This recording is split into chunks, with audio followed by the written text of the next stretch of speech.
Le pain quotidien, la Ligue 1, avec notre chroniqueur à nous, Nordine, qui a choisi cette semaine donc, de nous parler de la Ligue 1 en général. C'est ça. Alors d'abord, les principaux résultats de cette 15e journée de Ligue 1. On a l'OM qui s'est imposé 2-1 face à Brest, Lyon qui enchaîne en championnat, la victoire 2-1 à Strasbourg. Et les principaux résultats, Lille gagne enfin. Ça faisait 5 matchs, toutes compétitions confondues, sans victoire. Là, les Lillois se sont imposés 1-0 face à Dijon. Penalty d'Osimhen. Grâce à la VAR. Ouais, grâce à la VAR, on en parlait en off. Justement. T'es mon acteur, hein. On aura peut-être une vidéo de... Ouais. Ah, c'est pas sûr, hein, mais bon, peut-être VAR. vous l'aurez. Et donc, c'était le gros match. Monaco-Paris reporté en raison de conditions climatiques. Il pleuvait beaucoup. Le mauvais temps. Ouais, le mauvais disais temps. tout à l'heure, Il pleuvait beaucoup dans les Alpes-Maritimes et le Var qui sont en alerte rouge. Il y a eu même des décès. Donc, voilà, On pense à eux. Ouais.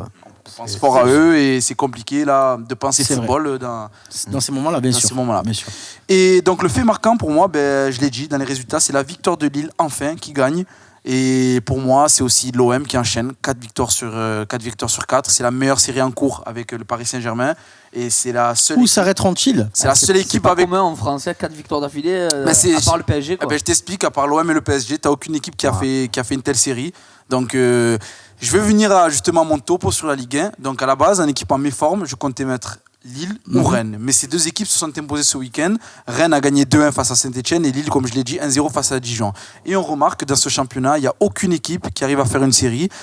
Mais j'ai pas l'impression que ce soit un bon signe parce que certes, il y a du suspense. Au classement, on avait un moment Angers qui était dans les 3 premiers. Tu avais Nantes aussi un moment. Mais quand on voit le niveau justement en compétition globale et même en compétition européenne, mis à part les 5 victoires du PSG, 4 victoires je crois du PSG, t'as pas de victoire. T'as aucune victoire. T'as Lyon qui gagne très mal. T'as Lyon qui gagne à Leipzig et redis-moi. Non, même pas. Ils gagnent à Leipzig. Non, ils gagnent 2 fois. Ils gagnent 2 fois, après ils font des matchs nuls. T'as Lyon qui ouvre la Ligue des Champions avec un nul contre le Zénith. Ils vont gagner à Leipzig sur un hold-up. Ils perdent contre Benfica suite à la boulette d'Anthony Lopez. Et là, ils gagnent au retour Benfica et ils perdent à Leipzig, au Zénith, pardon. Lucien qui voulait avoir la parole. En gros, excuse-moi, je finis. Ce que je disais de manière générale, t'as aussi Saint-Etienne qui était sur une bonne série. Bon, Puel n'a pas perdu depuis 10 matchs. On va pas lui tomber dessus. Il a fait remonter le club. Bien sûr. Mais il y a aucun club. Moi, je parle de ces clubs-là qui ont un gros budget, qui arrivent à enchaîner et à justement élever le niveau de la Ligue 1. C'est vrai que le niveau indice UEFA n'a jamais été aussi bas pour la France. Hein. Et des équipes comme l'Écosse peuvent terminer devant la fin de la saison, ce qui peut être catastrophique. Lucien. Justement, moi, je voulais en revenir par rapport au budget. Cette année, on voit en France beaucoup de clubs avec de petits budgets qui vont gagner de grosses écuries, on va dire, avec des budgets. Angers, c'est le 17e budget. Voilà, exactement. Et ils sont allés gagner, ils sont 3e à l'heure actuelle, donc c'est énorme. C'est que ça, pour moi, moi je trouve perso, alors oui, c'est très bien parce que tout le monde peut passer 3e, 4e, c'est vraiment serré, voilà, le suspense, tout ça, mais ça montre que le championnat est quand même très très faible parce que les équipes les plus faibles peuvent battre celles qui sont censées dominer le championnat ou au moins dans les 3-4 premiers. Et pour moi, c'est mauvais signe, quoi. Franchement, quand les gros vont mal, c'est que c'est mauvais signe. On le voit tout de suite au niveau européen que c'est inquiétant. C'est flagrant parce qu'au niveau du championnat, que ce soit serré, regardez, l'Angleterre, c'est pareil. Hein. Tottenham, ils étaient à la cave il y a 2 matchs. Mourinho est arrivé, ils ont gagné 2 matchs, ils sont 5e. Donc, entre le 4e et le 14e de Première Ligue, il y a 4 points. C'est pas. Donc, c'est vrai que c'est très homogène. Mais les gros sont là. Mais les gros sont là quand même. Alors non, que Manchester n'était pas là, Tottenham n'était pas là avant les 2 derniers matchs. Je veux dire, Arsenal n'est pas là. Il y a la surprise Leicester également. Il y a Leicester. Recentrons-nous sur la Ligue 1 quand même, monsieur. Oui. Non, mais ce que je veux dire, la Ligue 1, ce qui m'inquiète, c'est les résultats européens. Même le Luxembourg, ils arrivent à gagner des matchs.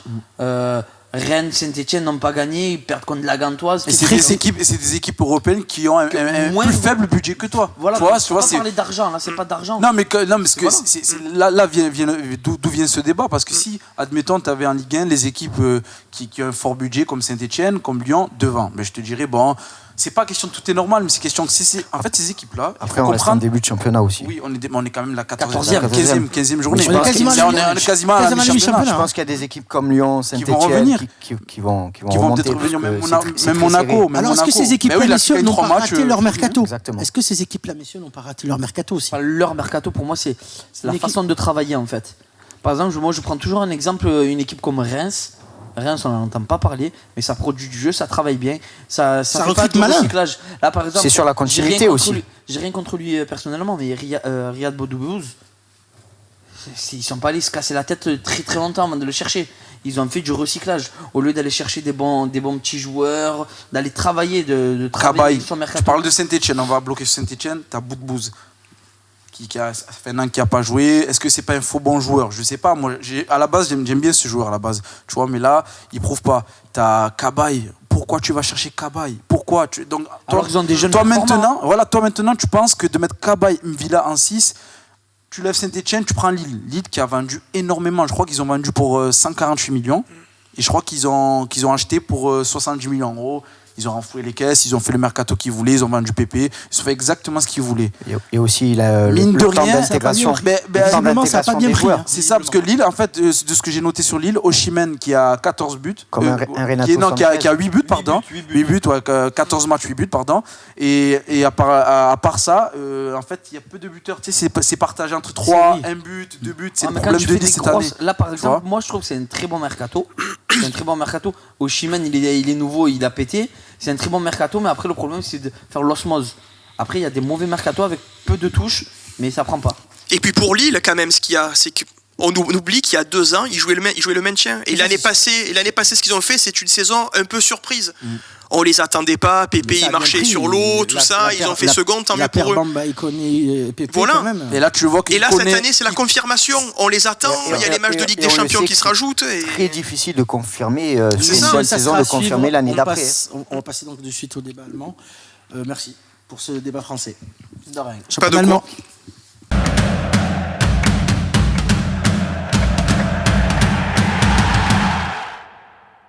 Championnat allemand, messieurs, donc avec Lucien, le chroniqueur allemand de la soirée, qui a choisi donc de nous parler. Il a fait la course sur le côté. Une équipe exceptionnelle. Ah là, franchement, on peut pas dire mieux. Là, c'est taillé. Hein. Il est soigné. C'est allemand. C'est allemand. À l'allemande, normal, On peut tranquille. commencer, voilà, exactement l'allemand. Allez, on t'écoute. Alors, je vais vous parler de Fribourg. Alors, Fribourg, ce week-end, ils ont joué contre le Borussia Mönchengladbach. Belle prononciation, il y a du boulot. Je me suis entraîné. Ils ont perdu 4-2. Alors, c'est une équipe en méforme. Mais pour moi, ils ont fait un gros début de championnat parce qu'ils ont quand même gagné Leipzig 2-1. Ils ont fait 2-2 contre Dortmund, donc contre des gros. Ils ont fait 1-1 contre le Leverkusen. Quand on voit que Leverkusen est allé gagner au Bayern de Munich. Ce week-end, effectivement. Sur les années précédentes, c'est plus une équipe qui joue le maintien. Fribourg, on ne va pas se mentir, même s'ils ont fait quelques saisons un peu bien placées. Mais là, ils sont 6e actuellement. Ce qui est correct pour une belle comme saison. Il y a un Français qui joue à Fribourg, qui a marqué d'ailleurs ce week-end. C'est Jonathan Schmidt. Voilà, un Strasbourgeois. Pour ceux qui aiment les Strasbourgeois. Voilà, donc sinon, c'est 13 matchs. Sur 13 matchs, c'est 5 victoires, 1 nul et 7 défaites. Fribourg avec 18 buts marqués, 25 buts encaissés. Très bien. Voilà. Après, c'est quoi les ambitions du club? Tu les as mis en méforme. À la base, c'est le maintien qui joue. Voilà. C'est que du bonus pour eux, en fait. C'est pour ça que moi je trouve que c'est pas en méforme. On va dire c'est un faux pas. C'est un faux pas. C'est un faux pas, mais je suis d'accord. C'est comme si comme si Angers d'un coup ils sont 6e. Après, voilà, c'est un faux pas quand même contre une équipe qui marche sur l'eau cette année. Et en plus, voilà, là ils perdent 4-2, mais contre l'équipe qui est première du championnat pour l'instant. Sur l'eau totalement. Avec une attaque de feu, Thuram qui a encore marqué. Le fils Thuram qui n'en finit et avec plus. un gardien qui fait des cadeaux, parce que sur le but de Thuram, c'est un ballon relâché. Je crois que c'est celui-là, le ballon est relâché. C'est vrai. Et donc du coup voilà Fribourg, donc saison où on ne s'attendait pas à cette place-là. La saison très correcte et voilà c'est que du bonus pour eux, même s'il y a eu cette défaite. Bon après je pense qu'il va avoir un déclin dans la saison. Très bien. Voilà. Donc, très bien Lucien. Le fait marquant de cette journée en Allemagne, c'est le Bayern. Le fait marquant voilà. D'accord. Mon ami l'a dit, c'est Bayern de Munich Leverkusen, défaite du Bayern de Munich à domicile. Alors qu'est-ce qui s'est passé? Ça sentait un peu mauvais pour eux, contre-performance, voilà, on le voit sur le classement. Pourtant le Bayern, depuis Flick là, est revenu quand même bien. Moi j'ai vu le match. Moi j'ai vu le match. C'est un hold-up. C'est un hold-up. Ouais. Il touche 3-4 fois les montants. Il y a eu des occasions ratées improbables. En 3 contre 1 face au gardien, il décale, il fait le mauvais choix. Mais des poteaux, j'ai vu un Lewandowski, 3-4 poteaux. Je suis d'accord avec toi, mais justement, est-ce que les années précédentes, l'année dernière ou il y a 2 ans, est-ce que ces matchs-là, le Bayern les aurait perdus? Je pense pas. Non, pas perdu, mais je veux dire, là, ils étaient bien revenus depuis qu'ils ont pris le nouveau coach et tout. Ils sont bien revenus, et je pense que c'est juste un petit faux pas. C'est un faux pas. C'est de la malchance, puis surtout c'est de la malchance quand on voit toutes les occasions qu'il y a eu, on se dit mais comment ils ont fait pour rater ça? Je donne un exemple, c'est comme si l'OM ils avaient perdu contre Brest là, ils ont fait 34 tirs. Tu te dis, s'ils perdent ce match, c'est que. Voilà, c'est un faux pas. C'est un faux pas, mais à pas reproduire. Parce que, 2 contre-attaques très rapides, conclues par Bailey. On peut vite tomber dans le doute. La défense, ils sont vite fait perforer en plein axe. Après, le problème, c'est justement ça, c'est l'accumulation des faux pas. Alors que c'est vrai, comme. C'est une grande équipe. Par exemple, il faut un nul contre le Hertha, c'est ça? La première journée, je crois qu'il faut un nul contre le Hertha. C'est pareil, le Hertha ne voit pas le jour, ils font un nul, ils savent pas comment, tu vois. Donc, c'est l'accumulation des faux pas qui donne ce classement-là en Bundesliga, où on voit, tu vois, que c'est tout serré parce que Dortmund fait des faux pas à droite à gauche, le Bayern aussi. Ouais, mais derrière, ils ont passé un 4-0 à Dortmund, tu vois. Ah oui, parce que.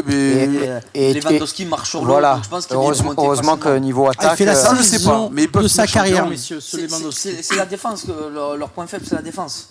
La défense, c'est leur point faible. Après, devant, avec. Plutôt axial, plutôt sur les côtés, selon toi?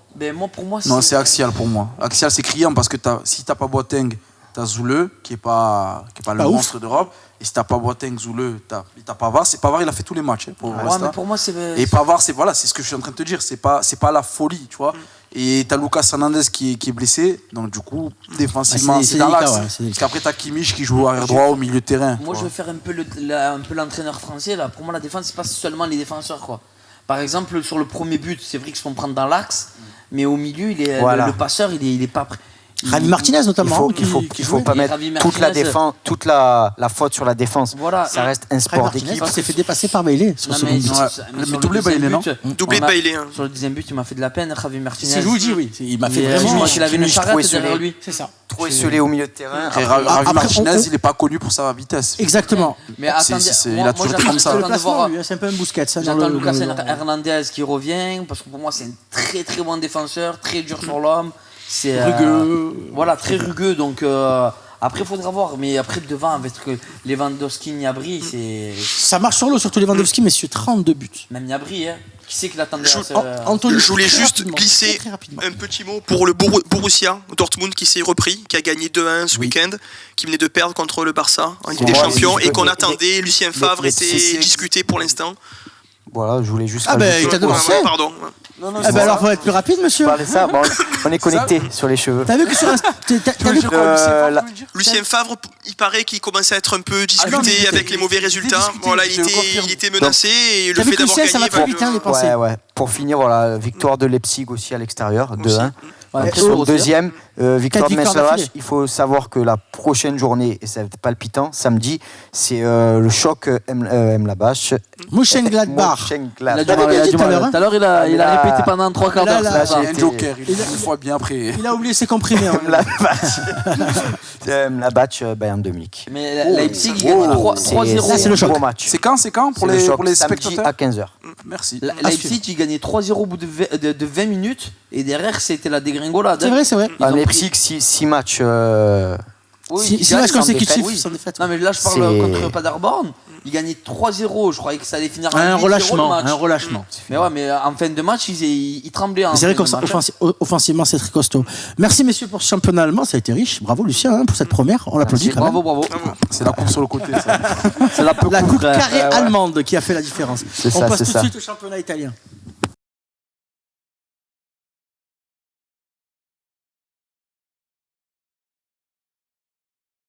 Le calcio, la Serie A, avec notre ami Ludwig, aujourd'hui exceptionnellement chroniqueur du championnat italien. C'est ça, exceptionnellement. Alors, il est polyvalent, ça va. Il est très polyvalent. Bon de partout.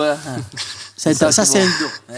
Alors, monsieur a choisi de nous parler du Napoli, qui va pas bien du tout. Moi aussi, je vais pas bien.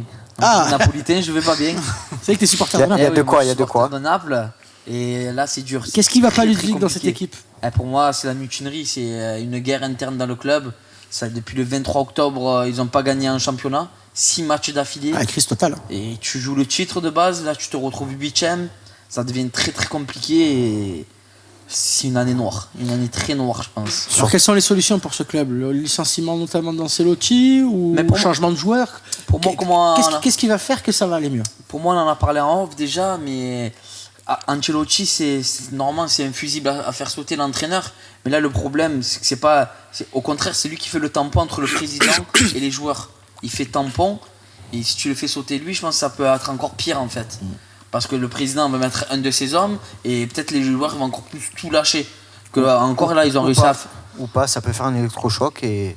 Ouais, non, parce que là c'est vraiment une guerre interne forte entre les cadres et le président. Donc, Ils en pensent quoi les supporters de ça? De Laurenti, c'est très dur. Hein. Les supporters, c'est-à-dire. En fait, les supporters sont plus du côté des joueurs sur la mutinerie. Mais après, eux, ils veulent gagner. Surtout donc, on connaît les supporters, c'est un peu et comme à l'OM, quoi. Ils sont très chauds. Ils sont très chauds. Et donc, et là, en plus, là, ils vont se déplacer à l'Udinese. Pas facile de se déplacer et de gagner là-bas. Ouais. Et même, après, bon, là où tu te dis que les joueurs, quand même, ils n'ont pas lâché, en Ligue des Champions, ils sont partis faire match nul à Liverpool. Dans des conditions très difficiles. Parce ils savent que. Ils sont accrochés, c'était difficile. Liverpool a largement dominé la. Sur la première mi-temps. Liverpool a largement dominé la deuxième mi-temps. Voilà, la deuxième mi-temps. C'était, on va dire, c'était recroquevillement des joueurs d'Ancelotti. Bref, au-delà de ça. Cette mutinerie, c'est vraiment le cœur profond, c'est-à-dire c'est des joueurs en plus, des joueurs du club, tu vois. C'est l'âme du club. Dis-moi les joueurs qui ont. Insigne, Koulibaly, Alan, c'est les cadres quoi. Mertens, Callejon. Et vous imaginez que lors de cette mise au vert, il devait aller donc avec Ancelotti et le staff. Ancelotti et son staff sont partis en mise au vert pendant qu'eux ne sont pas partis. C'est-à-dire, c'est la crise. Non mais Ancelotti n'était pas d'accord aussi de la mise au vert. Il y a une cassure claire. Ancelotti n'était pas d'accord aussi. Lui, il a fait en tant qu'employé du club. Donc il a écouté le président parce que c'est quand même à lui le premier et eux n'étaient pas d'accord. Après c'est fou un président qui met des mises au vert. C'est que normalement le président il a décidé de faire ça. Ouais, c'est le patron, mais c'est pas lui qui gère le sportif. Le sportif, c'est pas lui qui doit s'en occuper. Je trouve qu'il n'est pas à sa place pour gérer ça. Il est à sa place pour gérer d'autres choses. C'est qu'il n'est pas en harmonie, en accord avec son staff. Alors non, mais c'est là où le premier problème. Parce que là, c'était quoi, une mise au vert d'une semaine, c'est ça? C'est ça, c'est une mise au vert. Il fallait qu'ils restent ensemble une semaine et ils ont dit non, pas du tout. Après, je les comprends. Les joueurs, ils ont des familles. Ils sont rentrés chez eux. Je veux bien quand c'est un stage de préparation, ils l'ont fait en début d'été. Mais après, ils ont quand même des familles, des enfants. Moi, je les comprends. Après, il y a des joueurs qui n'étaient pas dans le coup dès le début de saison. Il n'y a pas de souci. Il y a des joueurs, par exemple, là on parle, je mélange pas tout, mais je prends par exemple. Je prends l'exemple de Koulibaly. Il a fait la CAN. Il fait pas la saison de sa vie, il signe. Tu vois ce que je veux dire? Et c'est un peu global. Hein, c'est global. Ils sont pas très bons sur le terrain. Et il y a aussi cette mutinerie. C'est pour ce qu'ils vont être dans les. Après, tu les vois finir podium, toi? Moi non, pas du tout. Tu les vois finir ça va trop vite devant, ça va trop vite. Déjà l'Inter, la Juve, ça va trop vite.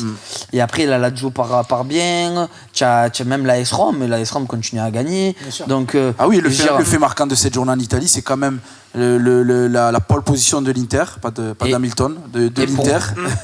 Parce qu'Hamilton est à Abu Dhabi. C'est ça. Et pour moi, l'Inter premier, l'Inter enfin leader. Je suis le premier surpris. Parce que je trouve que la Juve fait beaucoup de faux pas comparé aux années précédentes. Et l'Inter, en match 1 contre la Juve, ils ne gagneront jamais. Parce que la Juve, quand il faut lever le niveau, ils lèveront le niveau. On l'a vu à San Siro. À San Siro, il n'y a pas de match. Sur une saison, je mettrais peut-être une. C'est bizarre parce que c'est bizarre. On verra ce que ça va donner sur la suite parce que Conte utilise pratiquement un noyau de, allez, je dirais 14 joueurs maximum. C'est ça. Alors qu'à la Juve, il a pratiquement 2 équipes et 2 équipes de haut niveau et. Voire 3. Voilà. Ouais, mais Conte, c'est un peu comme Mourinho, ça marche 1 an, 2 ans. Mourinho dit que ça marche la deuxième année, Conte c'est la première année que ça marche. Mais parce que c'est le duo Lautaro et Lukaku, on l'a vu. On l'a vu en Ligue des Champions cette semaine. C'est exceptionnel. Oui, il y a tout, mais ce duo, ils ont une défense de malade. Devant Sensi, Barella. Après, tu as encore devant. T'as relancé Candreva des morts, il t'a relancé Candreva, je sais pas combien il a fait. Après là, ce qu'il faut aussi voir, c'est que c'est une année qui est très longue. On est à peine le mois de novembre. Moi, la Juve, de toute façon, je les vois. Moi, je les vois champions. Ils ont l'effectif pour. C'est des équipes qui sont prêtes au moment du sprint final pour mettre le dernier coup de collier comme il faut. Mais au sprint final, ils seront sur la Ligue des Champions. Et pour Naples, moi, je pense que cet hiver, le président peut-être va dire à 2, 3, 4 de partir, tout simplement. et ça va peut-être permettre aux choses de se tasser. Cet hiver, tu penses, toi? Ouais, cet hiver, je pense que ça va se tasser. Il faut Ancelotti partira, je pense. Ancelotti partira, je pense, au mois de juin. Pour cette saison. Ancelotti, je pense, partira au mois de juin. Je crois qu'il y a Milan qui serait prêt à le reprendre pour l'année prochaine. Milan qui a déjà quand même eu 10 coachs en 10 ans. J'ai regardé cette stat. Ancelotti, tu le mets sur le marché, il y a tout le monde qui le veut. Ancelotti, il sera pris par tout le monde. Le Milan AC voudrait le reprendre, d'après ce que j'ai lu. Ce que je veux dire, c'est que le mercato d'hiver, c'est un mercato d'appoint. Même si tu vends tes plus grands joueurs, ils trouveront preneur. Parce qu'il prend, tout le monde veut de Koulibaly. Alors, il y a des soldes à faire mais au Napoli. Mertens, qui c'est qui le veut pas dans son équipe? Exactement. Même pour le banc, je dis pas titulaire dans les grands clubs, mais même sur le banc. Alors, je tiens à féliciter Jérémy Boga, ancien Marseillais, qui a marqué un beau but contre la Juventus. Très très beau piqué. Bravo Jérémy. Voilà, monsieur, je crois qu'on a fait le tour du championnat italien. On va suivre donc le Napoli, l'évolution. Merci l'homme polyvalent. De rien. Merci la polyvalence incarnée. Dans pas longtemps, je prends ta place, t'inquiète. La Ligue 1 est à moi. Après, voilà, c'est ça son problème, ça arrive à les tromper. Voilà, en tout cas, merci. Et on passe donc de suite à la chronique d'Ethan.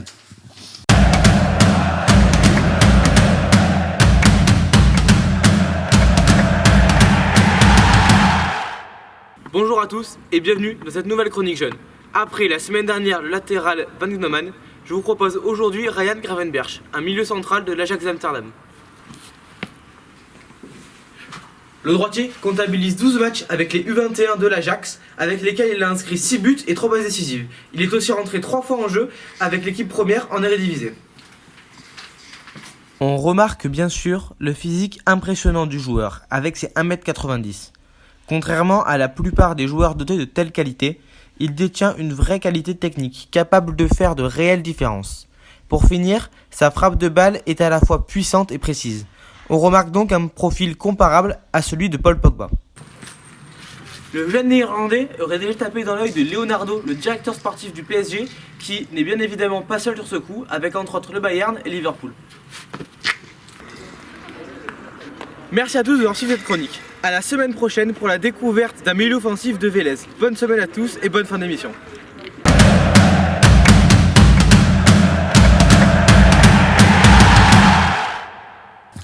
Voilà, chronique Jeunes Espoirs. Merci Ethan. Encore un joueur à découvrir. Hein. Voilà. On va voir s'il va exploser ces futures années. Donc on passe tout de suite donc, au championnat, messieurs. Espagnol avec Anthony. La Liga. Bien entendu, la Liga BBVA. La Liga. Exactement, la Liga. Vous nous parler de quelle équipe cette semaine? De l'Atlético qui va mal, qui a gagné qu'un match, là c'est sur les 5 derniers je crois, en championnat, si on parle que du championnat. Et qui a perdu donc face à Barcelone. Alors pour pouvoir parler de ce match très très rapidement, c'est un match où pour moi ils ont été pas très très bien payés. Ils perdent alors qu'ils tapent les montants 3 fois. Il y a le gardien qui fait une très très très belle partie, je pense, qui fait gagner Barcelone. On est d'accord que Ter Stegen fait partie des meilleurs gardiens du monde. Exactement. Et puis le match bascule sur un coup de génie, comme d'habitude, de Messi qui voilà à la 86e minute l'enroulé pied gauche, 1-2 avec Suarez. Et en fait, exactement. Et en fait là cette année, c'est que je pense que ça va être une année de transition difficile. Le coach Simeone a quand même parlé avec ses supporters, tout ça, pour leur dire d'être patient, qu'il y a eu des changements assez lourds cet été, que les stars ont été remplacés. T'as Felipe Luis qui a arrêté, t'as Juan Fran qui a arrêté, qui sont partis. Oui, Griezmann. Surtout Griezmann. Godin. C'était des emblèmes, voilà, c'était des emblèmes quand même de ce club, des joueurs qui étaient là depuis des années, qui ont été remplacés bien sûr par des joueurs comme Trippier, comme Joao Félix, qui a quand même gagné le Golden Boy, c'est ça? Le problème c'est pas le Ballon d'Or des jeunes. Ils perdent pas. Le Ballon d'Or des jeunes. À part contre le Barça, ils perdent pas cette équipe. Ça a toujours une bonne assise. Mais avant, ils avaient Griezmann qui marquait à chaque fois, ou qui faisait la passe. Et là, bon, Joao Félix, très très bon joueur. Mais il est encore un peu tendre. Mais c'est normal, il n'est pas expérimenté comme Griezmann, il est jeune, il faut la comme grande adaptation. Anthony, il faut du temps, je pense. Il faut du temps, je pense qu'il a des transitions. Mais c'est plus offensivement, parce qu'ils font que des matchs nuls. Ils arrivent à marquer un peu, mais 6e, c'est ça, Anthony. Pour l'instant, 6e. Après, c'est vrai que on va dire que le contenu est pareil. Enfin, on reconnaît toujours la patte de Simeone, le style de jeu, tout ça n'a pas vraiment changé. Mais ils ont plus cette réussite. Voilà, là, par exemple, sur ce match-là, ils doivent pas perdre. Bon, après, il y en a qui vont dire oui, mais la possession, le Barça a eu la possession, etc. Mais sur les occasions nettes, l'Atlético, pour moi, on a eu plus. Piqué aussi met une tête sur la barre. Je suis d'accord avec toi, mais en partie. C'est-à-dire que la première mi-temps, il y a eu beaucoup de vagues du côté des Colchoneros. Ils ont attaqué. Mais en deuxième mi-temps, ils se sont repliés.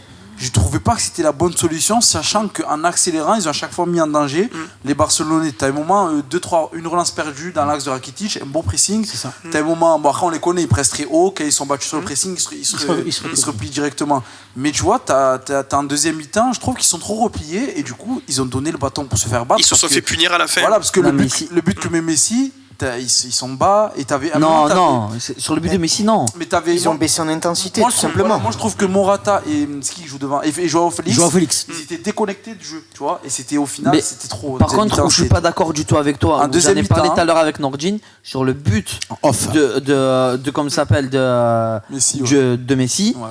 Eh ben, c'est sur une contre-attaque. Trippier, il fait 60 mètres à remonter le ballon. Ils sont en supériorité numérique. Il fait la passe à Lemar, et Lemar, je sais pas ce qu'il fait, il fait une passe molle comme jamais, et c'est là qu'il crée le déséquilibre, et que Trippier a laissé son couloir, et Lemar, ils ont laissé le couloir ouvert, et c'est là qu'il crée le... le Barça marque sur contre, c'est rare pour eux, mais il marque sur contre. Après pour revenir sur... Là, on parle de l'Atlético, mais pour parler 2 secondes du Barça dans ce match... Waouh.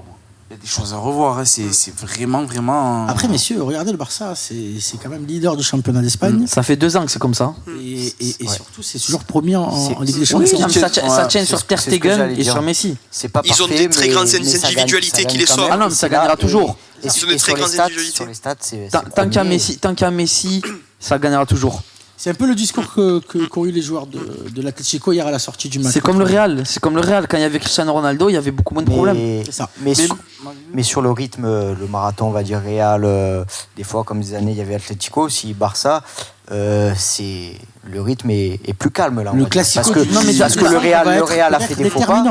Le Real a fait des faux pas, Barcelone a fait des faux pas. On voit que l'Atlético, ça mais parce que ça a baissé, les qualités d'équipe ont baissé. Mais ce que je veux dire, comme ils disaient les défenseurs de la Juve, quand tu joues contre Cristiano Ronaldo, tu commences le match, tu as déjà 1-0 contre toi. Et là, c'est pareil avec Messi. C'est psychologique. C'est pareil. C'est des mecs, tu sais qu'ils vont marquer. Donc déjà, tu pars avec un but d'avance. Tu le sais qu'ils vont marquer quasiment à 90%. Il leur suffit d'une action à ces joueurs. On parlait des championnats qui sont un peu plus homogènes, je pense, un peu partout en Europe cette année. Là, on voit la Real Sociedad, on voit Séville. Pour moi, mon coup de cœur, c'est la Real Sociedad. Moi, je suis d'accord avec ce que dit Lucien. C'est que c'est vrai que la cadence des trois, on va prendre les trois parce que l'Atlético, on va dire, qui est un peu derrière, mais qui a souvent mené la cadence. Il commence déjà à avoir du retard.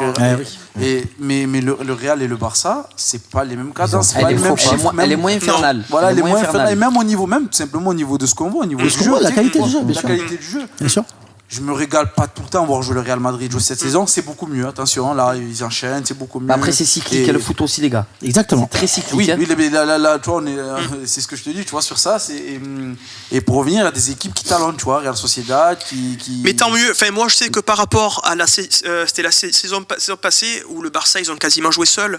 Il n'y avait pas vraiment d'opposition. Voilà, exactement. Et là, par contre, cette année, seul la saison passée. Là, au moins, il y a match. Je trouve que même les grands clubs font de gros faux pas. Du 18 décembre va être on pourra plus critiquer la Ligue 1 d'avoir qu'une seule équipe ou 2 équipes. Là, il y en a plusieurs. Et juste un petit mot. Valence a donc remporté ce week-end, fait que je dis que c'est bon club. Le derby de la ville de Valence contre Villarreal. Ça fait du bien à Valence. Et ça les relance après le match nul en Ligue des Champions 2 contre Chelsea. Buteur. Il nous saoule ce Ferran Torres, pépite, que j'espère qui sera prolongé. Et peut-être un jour au Barça. Le plus tard possible. Voilà, en tout cas, merci pour ce championnat espagnol. Messieurs, on passe au championnat anglais.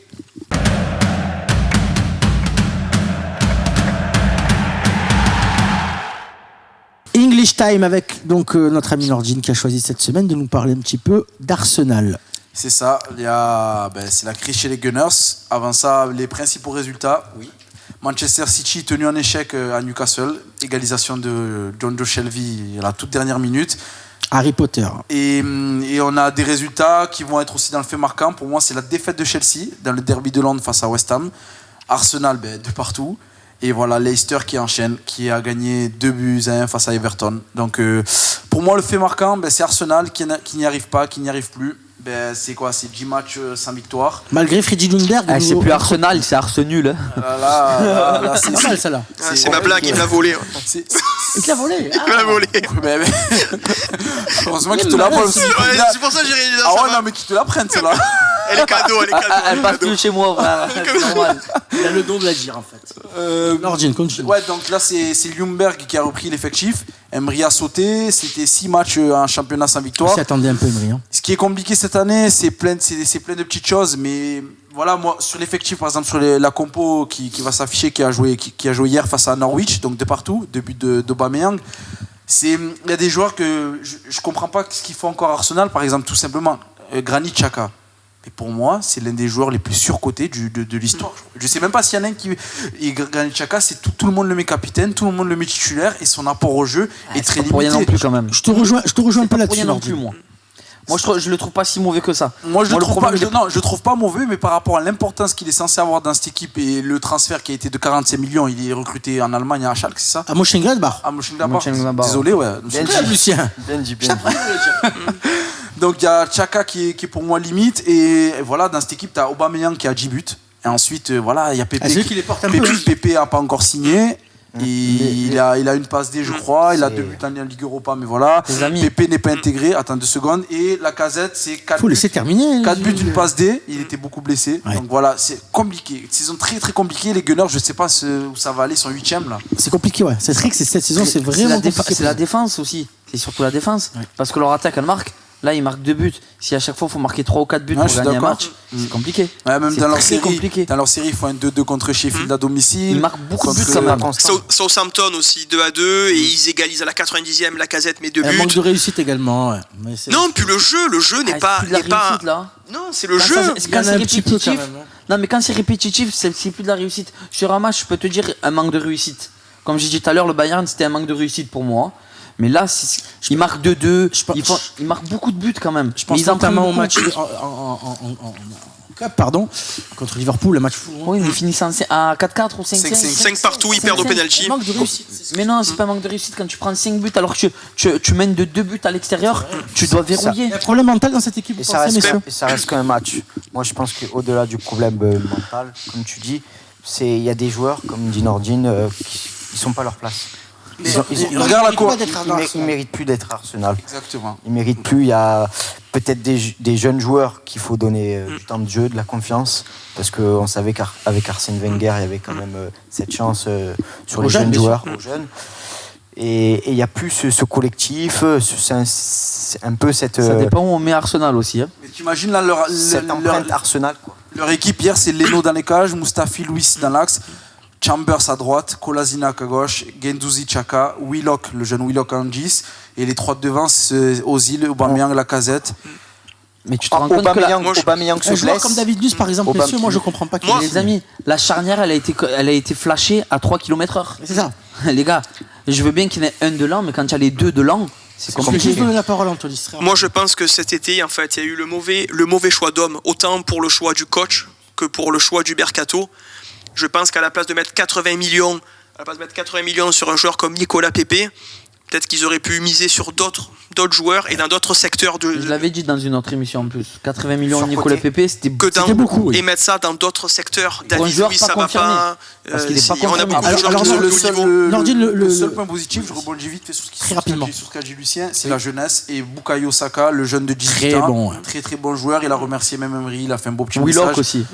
Willock aussi. Non, mais il y a du talent. Il y a du talent. Et c'est pour ça que leur place de 8e est très décevante. La prochaine journée, en semaine, voilà. Donc un appétissant Manchester United, Tottenham, Mourinho qui revient à Old Trafford, c'est mercredi. Ça va être à suivre. Et c'est pas mal parce que Tottenham a repris du service, a enchaîné des victoires, 2 en championnat, 1 en Ligue des Champions. Par contre, Manchester, c'est un peu la même histoire que l'Arsenal.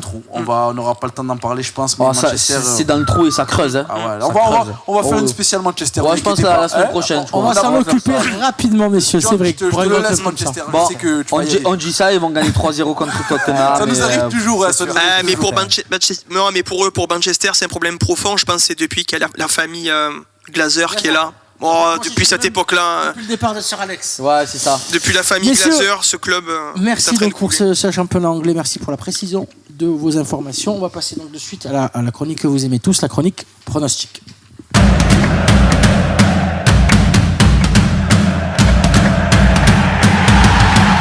La chronique pronostic, messieurs, donc vous connaissez un petit peu le principe, un petit classement entre nous, des chroniqueurs, et bien entendu, les codes qui, selon nos chroniqueurs, devraient être bonnes. On va voir si ça a été bon. Nordine, donc du coup, alors pour la Ligue 1. Pour la Ligue 1, il y a une journée en semaine, mardi, mercredi. Donc il y a la belle affiche. Tu sais qu'on tente les affiches, des belles cotes. Oui. Donc il y a pas Jean-Yves, nous. Exactement. On n'est pas Jean-Yves, hein, quand même. Le petit pic pour Jean-Yves. Le beau gosse de la vente, je le rappelle. Dédicace à ses cotes à 1,20. Jean-Yves Il y a des jaloux. 1,20, c'est une grosse cote pour lui. 1,05. On enchaîne, messieurs. Lyon-Lille. Donc j'ai mis. Tu sais quoi, j'ai mis très gros match. C'est cote à 1,90. J'ai mis victoire de Lyon. Victor je suis fier de Lyon. toi, mon ami. Non, c'est à Lyon. Ah, pardon. C'est à Lyon, donc victoire de Lyon. Lyon qui enchaîne bien, victoire à Strasbourg. Et Lille qui a certes gagné, mais qui est un peu dans le sac. Donc je vois Lyon s'imposer, mais de manière très laborieuse. Hein. J'aurais mis le nul. Comme d'habitude, j'ai envie de dire. Ouais, moi j'aurais mis match nul aussi. Ouais. On suivra ça. Comme d'habitude, j'ai envie de dire laborieux. Nul et les deux équipes marquent. Lucien. Messieurs, Avec l'Allemagne. écoutez-moi bien. Ah, Bon. écoutez là, écoutez. Il est en train de Premier pronom. Je vais essayer de rattraper mon retard, bien sûr. Donc, mon premier prono, je suis presque sûr qu'il va rentrer. C'est le Borussia Mönchengladbach. T'es bien parti. Vas-y, enchaîne. Allez, répète après moi. Mönchengladbach. Ah, Mönchengladbach.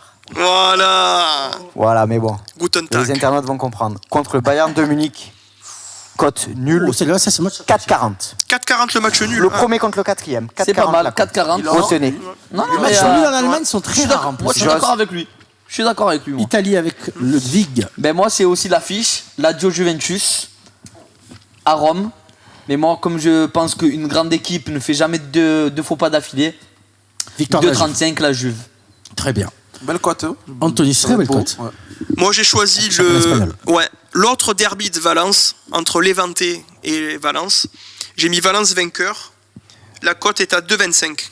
Donc je trouve que c'est une cote sympa quand même. C'est sympa, une très belle cote. À Levante. À Levante, ouais. D'accord, le derby. Le derby Toujours Valence. Valence, toujours Valence. Toujours Valence. Il faut rester chauvin un peu. Il faut un peu garder ses équipes. Ouais. Et Nordine, donc du coup, on reconclut avec toi. On a commencé avec toi. On a commencé avec toi. On conclut avec toi. Championnat anglais. Championnat anglais, donc j'en ai parlé le mercredi. Le Manchester United contre Tottenham. Je vois le match nul. Je vois le 1 partout. Comme j'ai dit, Tottenham est sur une belle série. Manchester galère un peu en ce moment. Je vois pas Manchester s'imposer. C'est une cote à 3,35. Ah oui. Donc 3,30 de manière J'ai générale. vu la feuille. Ça va être. Tu l'as vu en jaune. Il vise les 6 points. Ouais, voilà, là je suis dos au mur, je suis dernier du classement, donc je vais tenter. Le tout pour le tout. Et Lucien, qui me met la pression, Lucien. Lui, c'est bien. Par contre, je vois qu'il a 2 pronos, lui. Il a 2 chances. Ah oui, c'est vrai. Il a 2 championnats. Il a 2 championnats, messieurs. C'est bon, bientôt tu prendras la Ligue 1. On voit les petits chouchous, c'est tout, c'est pas grave. Il a juste 2 championnats, c'est tout. Voilà. Écoutez, merci messieurs. Donc on arrive donc à la fin de cette émission. Je tenais juste à faire une petite dédicace à Laura Bergel qui me l'a demandé, et puis bien entendu il a mis un beau but en Ligue 2. Citation pour le but. On le suit, Laurent. Est-ce que vous l'avez vu? On le suit. Oui. Moi j'ai vu, c'est un très très beau 30 but. mètres. Contre en plus Julien Fabien, ancien gardien olympien. Entre Olympiens, hein. Je tenais aussi à faire un petit hommage à Raphaël Israeli qui nous a quittés, le patron du Coco Bongo qui nous a soutenus au début du projet. Ouais. Qui donc nous a quittés malheureusement d'une maladie. Une pensée pour sa famille. On pense à sa famille, on pense à tout le monde autour de lui et ses amis. Et juste un dernier mot j'en ai parlé au début d'émission, pour les intempéries, les personnes sinistrés. Les personnes également sinistrées. C'est très compliqué en ce moment pour certaines familles. Bien sûr. Et qui s'accrochent. On parle de foot, on rigole, des choses futiles, mais c'est justement pour sortir la tête. Pour sortir un petit peu, se divertir un petit peu du quotidien. J'ai donc aussi à vous les internautes qui nous suivez, vous remercier pour votre fidélité, malgré que en ce moment les émissions c'est pas tout le temps hebdomadaire. On essaie de faire ce qu'on peut avec les moyens du bord. Voilà, on le dit clairement, on n'a pas de secret entre nous. Et puis les réseaux. Voilà. Et puis voilà, de toute façon, tu rappelles des réseaux, sur les réseaux, Instant Football. Sur Instant Football, donc l'Instagram Instant Football, le Twitter de Instant Football 2. La chaîne YouTube bien entendu l'Instant Football et la page Facebook Instant Football, voilà, où les infos sont balancées quotidiennement, messieurs. Voilà, donc on arrive à la conclusion de cette émission. Je vous remercie, je pense qu'on a fait le tour. Bravo Lucien pour cette première. Bravo. Lucien, que ça n'est bien tiré. On dit bravo au 6e ballon d'or quand même. Lionel Messi. Ça a fait mal à certains qui sont par là. Bravo. Et voilà. Bravo à Mané pour ton ballon d'or. On remercie la technique. Remercie à la technique. Et on remercie à tout le monde, bien entendu. Merci messieurs. À la semaine prochaine. Merci, au revoir. Ciao.